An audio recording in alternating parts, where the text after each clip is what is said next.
Let us consider the smugly woman. Take off the schma in front of that. I don't even think YouTube wants me to say that, so I'm going to say smugly. Let us consider the smugly woman. A woman is smugly when she is unattractive to men. That is, when her secondary sexual characteristics are underdeveloped or insufficiently advertised, and because there is an absence in her features of a baby look. A woman of this type works for the same reason as a man, because there is no one else to do it for her. Hi, welcome back to Far From Eden.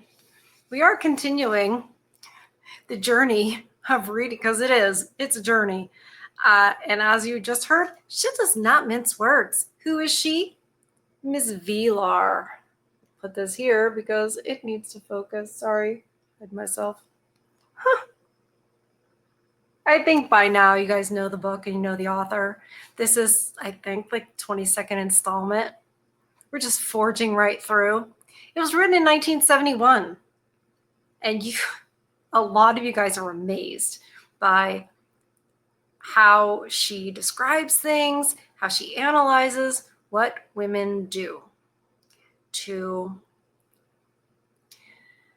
get men to do what they want, basically. And not that much has changed. It really hasn't. Because at the end of the day, human nature is human nature. And women are still women. And we need to call it out. So let's continue calling it out. This chapter is called The Emancipated Female. We're going to find out what Ms. Velar thinks that means. There are, however, women who still have jobs or careers at the age of 25 or older. Because back then, 1971, 54 years ago now, it's 2025, oops. Back then, they recognized that 25 was kind of old for a woman. Isn't that insane? And nowadays, you will hear these women be like, I'm still young, and they're 28, 29. I'm not even going to get married. I'm not even going to think about marriage until I'm in my 30s.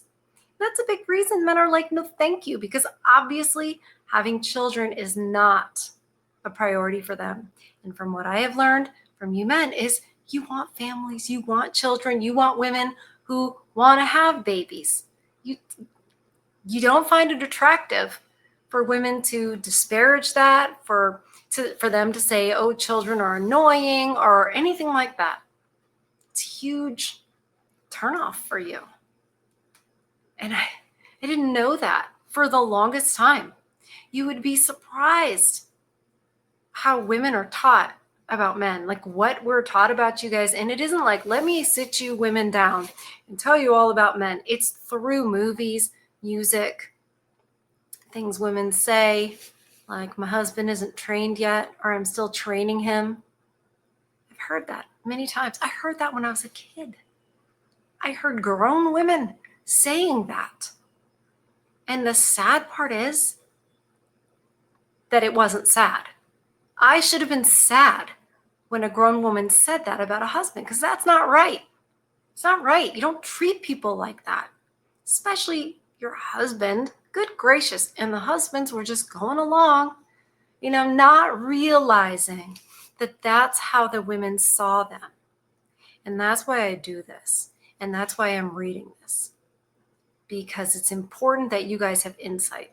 Just had a friend of mine say this morning, I need to show this friend of her husband, need to show him your content, because I'm afraid he is heading towards a situation where he's going to get his, all his finances taken. He's going to get his children taken away from him, all of that. You have to think like that. And men are thinking like that. Many of you are. And so you're not getting married and you're not dating because you see the risk. And it's a huge, huge risk. And I want men who don't know to know it so that they don't, go through what a lot of you have been through. So 25 or older. There are a variety of reasons for this. A, the woman is married to a failure. What? He is not making enough money to provide her with all the useless rubbish she cannot do without. I sense a little sarcasm there with Ms. Vilar. I don't think she really thinks he's a failure. I think that he would be a failure in her eyes because, in this day and age, to translate it, you can't go to Target and buy all kinds of crap to decorate for Halloween that you don't need. Anyway, B, the woman cannot have children. Once the man's passion for her has been spent, he can see no good reason for continuing to support her. So that would be like, she's 26. Ugh, my passion for her is gone. Ms. Vilar, I don't think that's how men are. I think when they have dedicated and committed to a woman, and if she's a sweet one, and I mean, we're talking fairy tale land and back, 50 years ago. If she's sweet to him, if she's kind to him, and she's feminine, fit, friendly, right? He's not losing his passion for her. She sells men short a lot of times. I have called that out. She's like, lady, you're selling men quite short. Anyways, C, the woman is smugly. D, the woman is emancipated. We've yet to find out what that is, but we will. E, whoops, that was D. I don't know. E, the woman is interested in a particular career, and from the start, she renounces her own slaves and her own children. Who are her slaves? The men? I don't know. Types A and B are closely related. It is the next two groups which are important. For a smugly woman is often considered to be emancipated, and this is false. The chance of meeting someone in the last category, a woman who renounces comfort and serfs for intellectual reasons, let alone from a sense of what is fair, is rare indeed. And it seems like that is what Ms. Vilar thinks is best. It is also consistent with the official men's rights movement. They, not every single one of them, but they take a secular, purely secular approach, and which means without God, without religion, just as if that doesn't exist. And they look at it like, why does the man have to protect and provide? Why is that all the way up to him? Right? They feel like that's unfair. And they think that it's the fault of Christianity, which is why I am not fully on board with the men's rights movement, because I don't think that's actually what a lot of you guys want. So how am I going to advocate for men for something that most of them don't really want? Because I've known men in my life that went, and a lot of them are millennials, thinking, well, we're going to be partners, this and that. And then they get to be, in their 30s and they're like, this isn't working. It's not. It really works best God, man, woman, child. And I understand that a lot of people will click the video off right when I say that, but that's okay, because what's right is right, and I'm not going to change it. I'm not going to change what I say because it doesn't please everybody, or it isn't the thing that's going to get the most likes and views. I'm going to say what's true. Let us consider the smugly woman. A woman is smugly when she is unattractive to men. This is what I read earlier. That is, when her secondary sexual characteristics are underdeveloped or insufficiently advertised, and because there is an absence in her features of a baby look.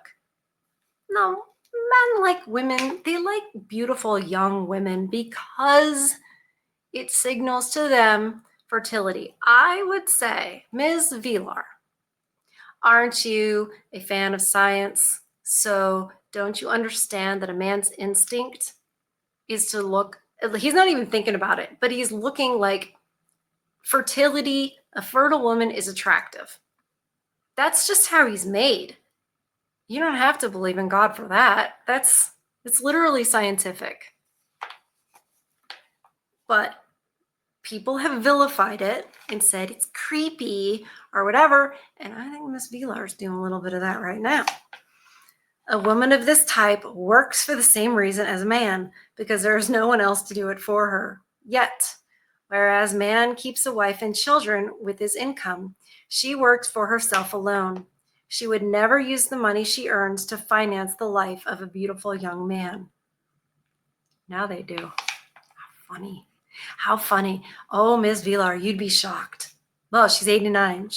I wonder if she sees it. That's the cougar or that's hag maxing. This type of woman is frequently quite intelligent. True, at the beginning, she will have permitted her intellectual capacities to become atrophied because she, like all other women, has been following her mother's example, and because she too will want to acquire a working slave. But as she gets older, she sees her chance dwindle. And one day she finds herself faced with the fact that there is nothing else for her to do but remember and resurrect the last remnants of what was once her mind and make the best of it. Is she describing herself? I think she might be. Some women in this group achieve a very real success. They frequently obtain high honors simply because intellectual women are a rare species. No lies detected. I mean, you guys know. I know you don't like it.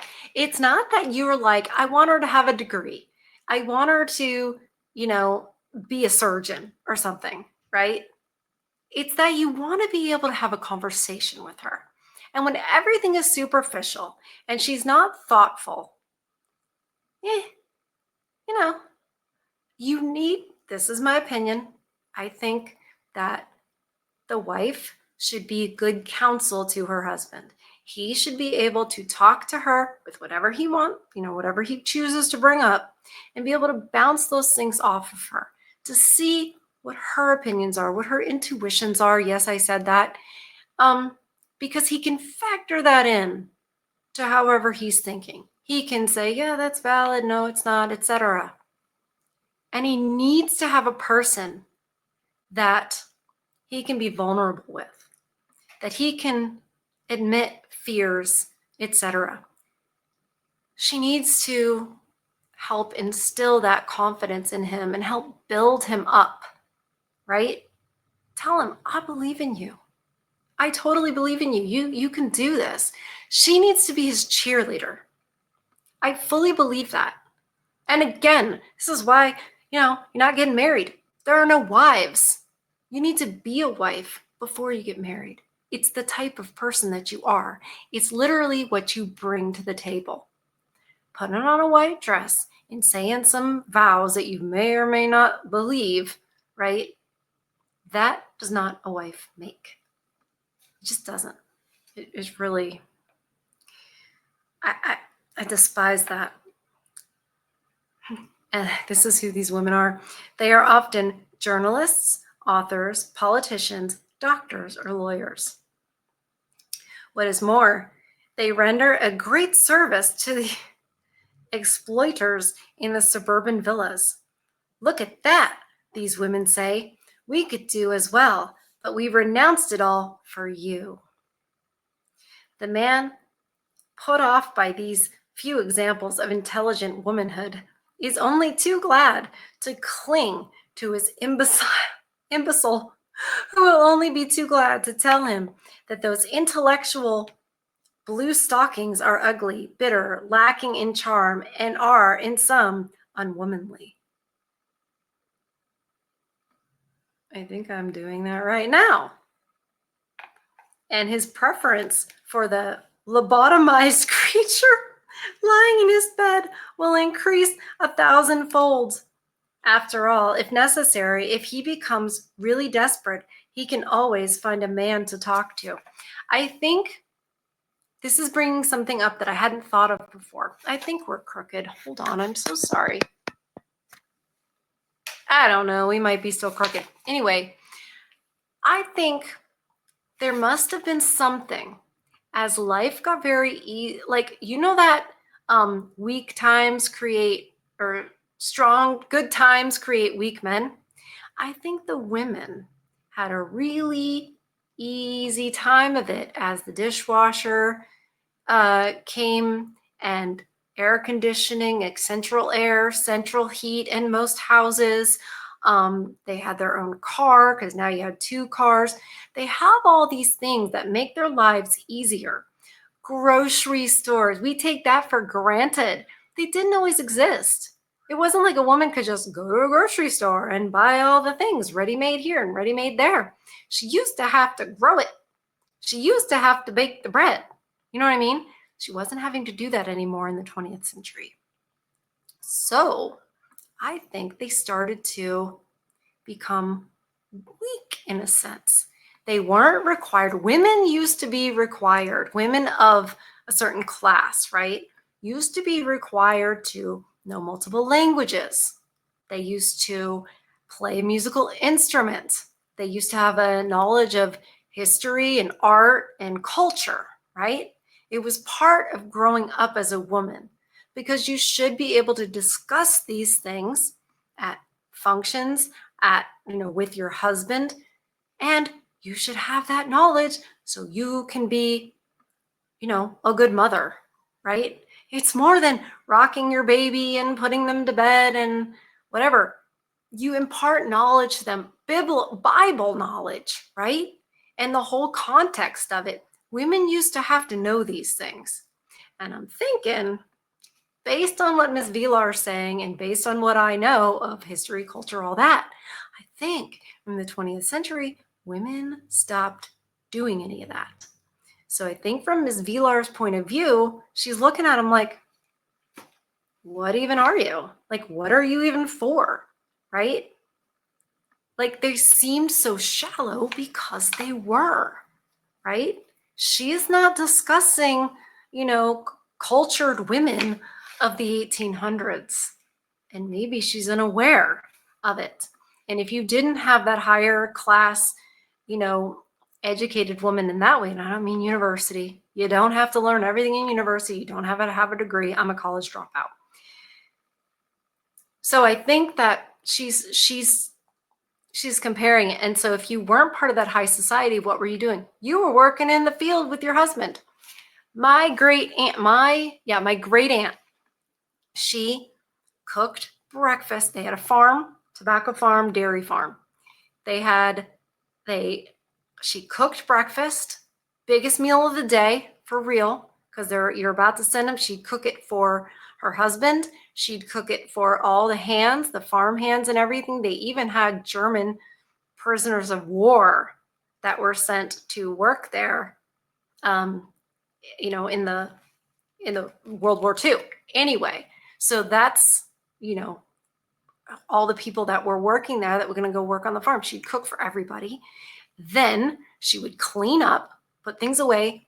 Then she was out in the field too. That's valuable. I mean, dang, right? Keep in the house. She could sew. She could mend the clothes. She made all her daughters, like dresses and stuff for the wedding. Like she was a woman, right?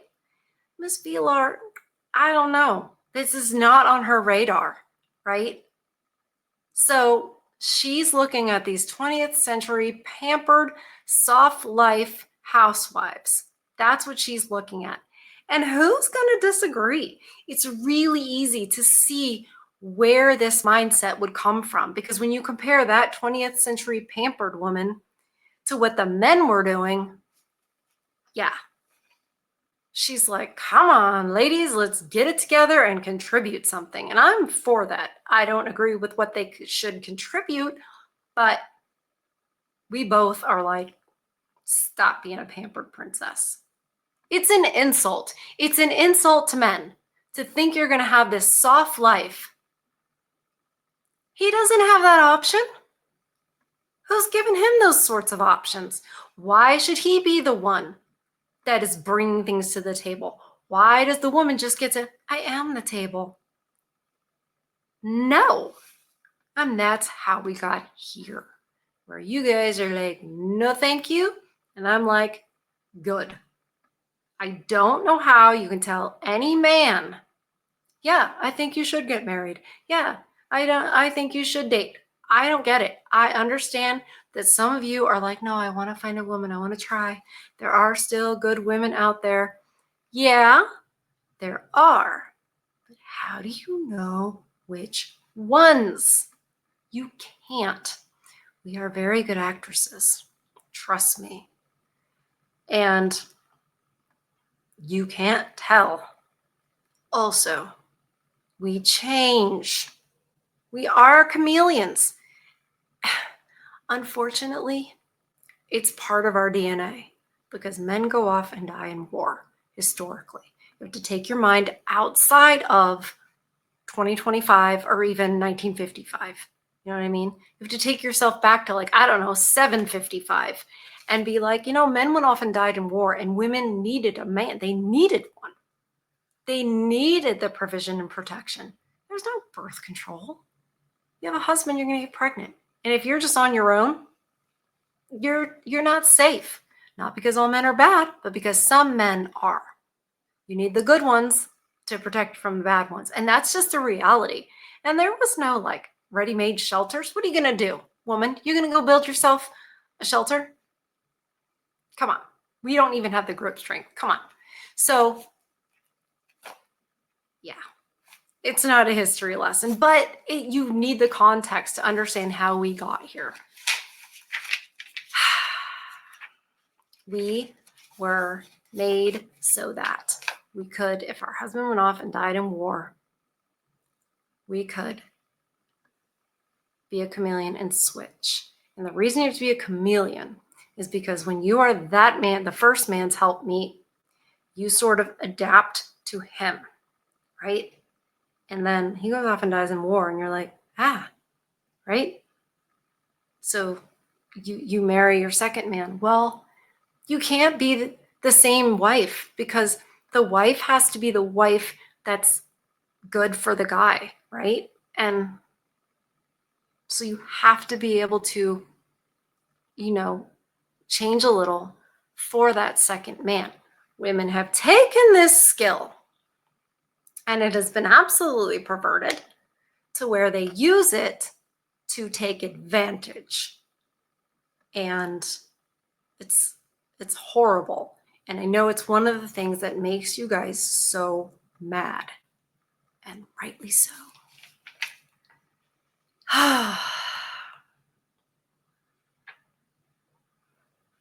Okay, where are we? Oh my. And his preference for the lobotomized. Yeah, I remember lobotomized. Not even a smugly woman, despite her success, even wants to give up her special feminine status entirely. That's right. She seems to take it for granted that the world should admire her as a kind of eighth wonder of the world. A woman who has actually achieved personal success. They still do that to the extent of, have you seen TikToks and stuff? I pay my own bills.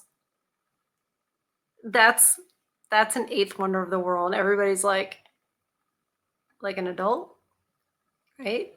But it seems like, oh, she wants some kind of trophy for it. She's like, look at me, I'm a surgeon. Look at me, I'm this. And the media helps with that.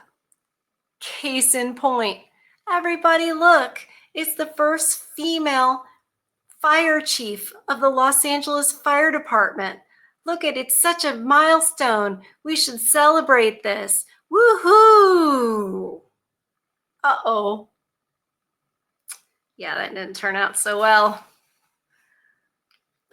She will emphasize her femininity in every possible way until it becomes almost obscene. She will appear on television and give interviews to the press whenever possible. Chief of the LAFD, her flabby bosom hanging over her large desk complaining how hard it is for her as a woman to maintain her status in a man's world. You know, it's weird that has not changed one bit in 54 years. How is it still so hard? And if you're so strong and independent and you're so capable and you're so smart, maybe even smarter than men, why is it so hard? Who's oppressing you? Who's holding you back, and how? But be that as it may, she is, compared to the usual female exploiter, comparatively respectable and honest. The fact that this honesty has been forced upon her, and you have only to look at her face to realize why she is so successful, is another matter altogether. There is no virtue in smugliness. Things become rather more complicated when one comes to consider the case of the so-called emancipated woman. The first three categories of women can easily be tempted away from their work by bribery. And this includes the smugly woman before she has become successful. An emancipated woman, however, never works for money. She must, by definition, have been attractive even as a young girl, and therefore have had slaves with good incomes at hand. Therefore, it is only the beautiful woman who can become emancipated. A smugly woman, like a man, is never in this position. It's pretty privilege, is what we're talking about here. No one has even attempted to corrupt her, since she, again, like men, has nothing to emancipate herself from. She has no choice but to work. The emancipated woman has all the accessories of the average housewife: a comfortable apartment, the necessary status symbols of her coterie, and children, seldom more than one or two, though. The difference lies in the fact that her sphere of entertainment is not limited to the home or the masquerades given by her own sex. She entertains herself best by undertaking some inferior form of drudgery where she is surrounded by a fairly large audience. Is that what I'm doing? No, this isn't drudgery. We find her wandering airily along the corridors of publishing houses and newspaper offices. We meet her in the anterooms of film producers, television executives, and theatrical managers. She is a production assistant or an interpreter. She will be found behind the counter of a travel agency, in a jeweler's, an antique dealer's, or a boutique. It's making me think of like a pharmaceutical sales girl. In fact, because that's where the beauty part sort of gives you that advantage. You're not really talented. You're not really smart. You're just pretty, and, you can talk. And so you get advanced because of that. And you get put in those positions because it's effective, because you can manipulate a man. In fact, anywhere where she can meet rich and interesting people. And her money? That is spent almost entirely on her elaborate masks, which keep her with which keep her with it and up to date at her place of work. It's awkward. It's translated from German. Sometimes there's some awkwardness. In fact, the emancipated woman is just as not so smart as the others, but she does not want people to think so. If she mentions housewives, it is with utter contempt, as she has a job which would not be unworthy of a man. She believes that this very fact alone, why is this such a run-on sentence? Good Lord, did they get tired towards the end of the book? As she has a job which would not be unworthy of a man, she believes that this very fact alone makes her intelligent, but she is confusing cause and effect.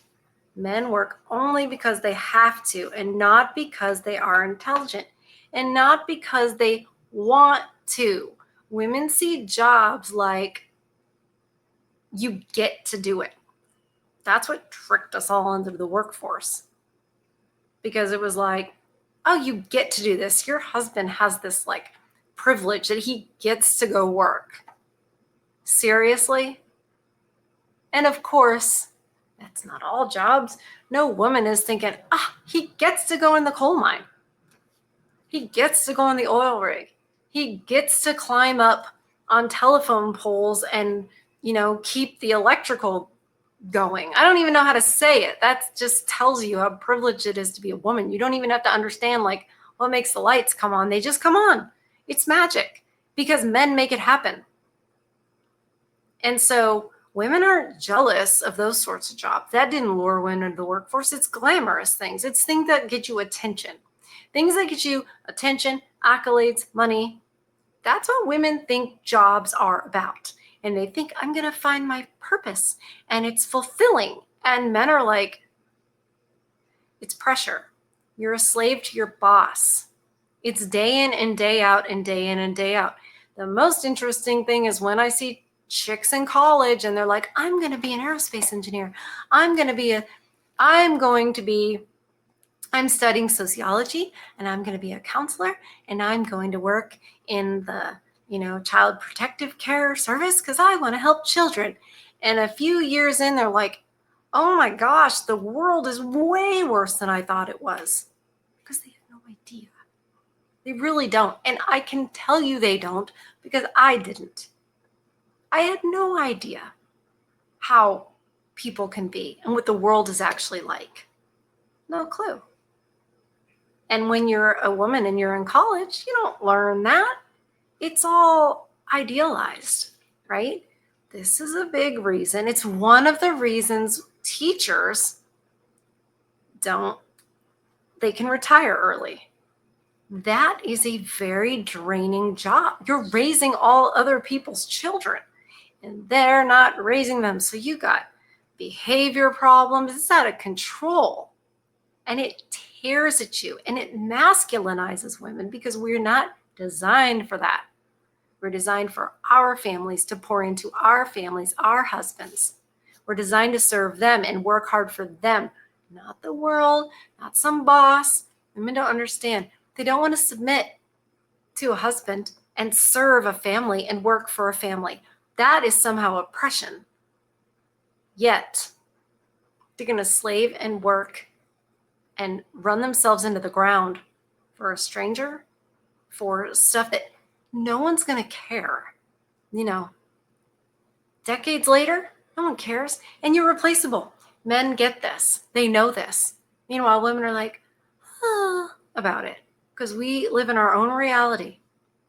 And again, it's something that frustrates men. Because we live in this reality, we don't appreciate men. You cannot appreciate men when you think that working and having a job and having to do that and commit to that, even if you hate it, if you think somehow that's a privilege. Like men are just like having the best time going to work.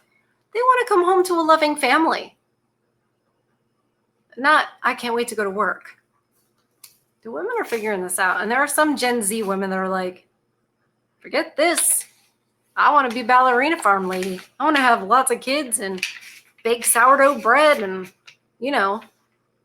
tend to my garden and have chickens and keep my house clean and love my husband. And they're figuring it out. And you know why? Because you're going to revert,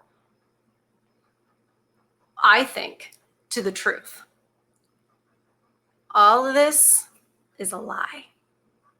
And what am I talking about? I'm talking about the fact that men and women are the same.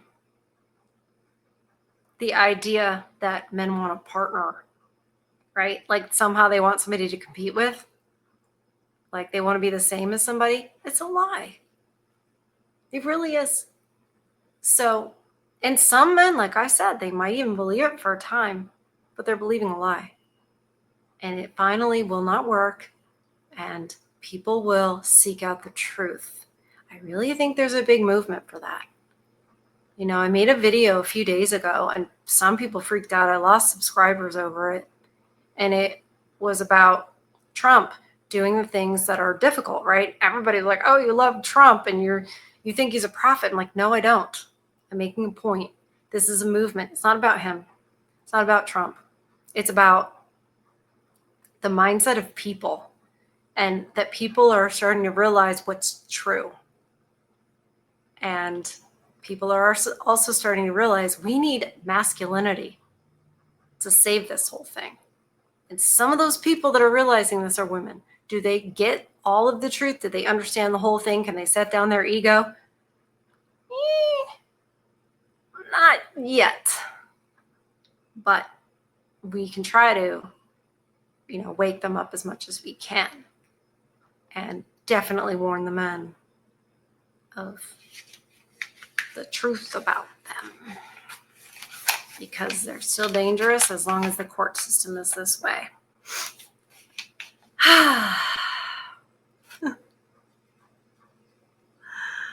Oh, she doesn't. Yeah, she looks down on housewives. Most men would start to make proper use of their intelligence if they were free of financial obligations, as free as housewives.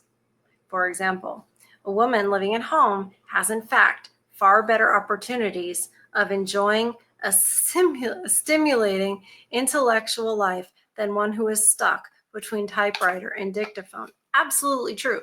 You can read Dostoevsky if you're not behind a typewriter all day. You know what I mean? You can read European, you can learn about the history of European art or whatever. Do you know what I mean?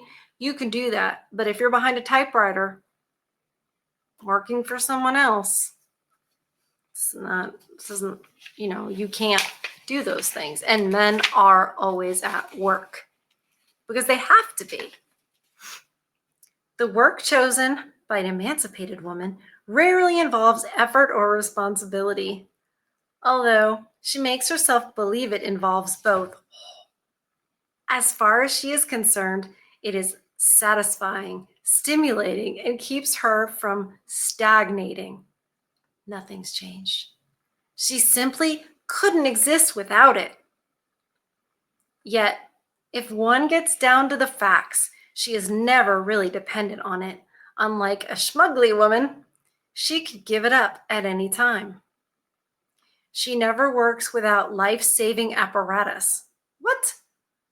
The moment there is any sign of difficulty on the horizon, up jumps a man from somewhere in the wings and rushes to her aid. That'd be a beta simp. And the problem is, I'm going to stick up for them right now. They don't know who these women really are. They're stuck in the sugar and spice and all things nice. And they think this is what you're supposed to do. And if I do this, she'll like me. And she'll use you. But I don't think she'll like you. Because here's the thing. If she can use you, she won't like you because she won't respect you. And that's bottom line. And a lot of you guys know that, but some of you don't. Some of you are hearing this for the first time. Go back like 30 seconds and listen to it again. Listen to it as many times as you have to so that you get that you can't simp your way into her affections.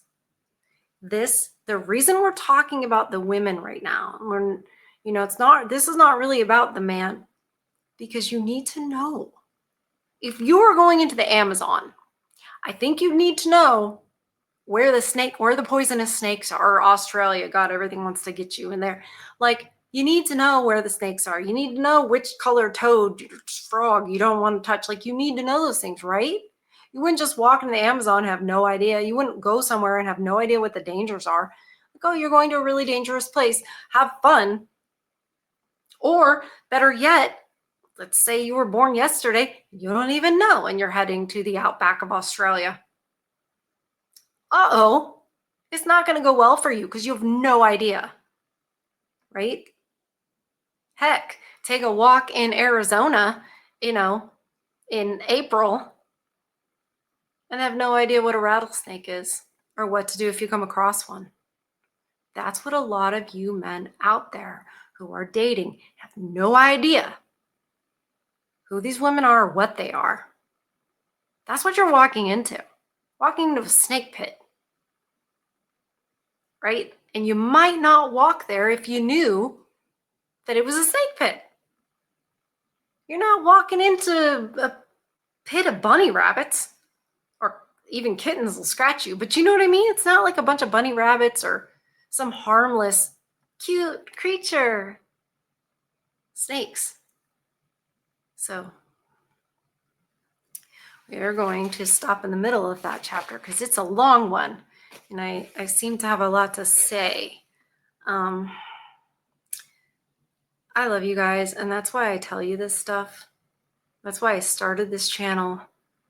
That's why I'm doing this.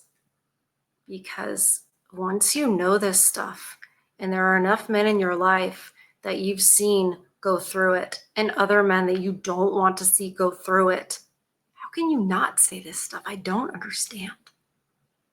But with that, please feed your souls. Please protect your peace. I love you guys. I'll see you on the next one. Bye.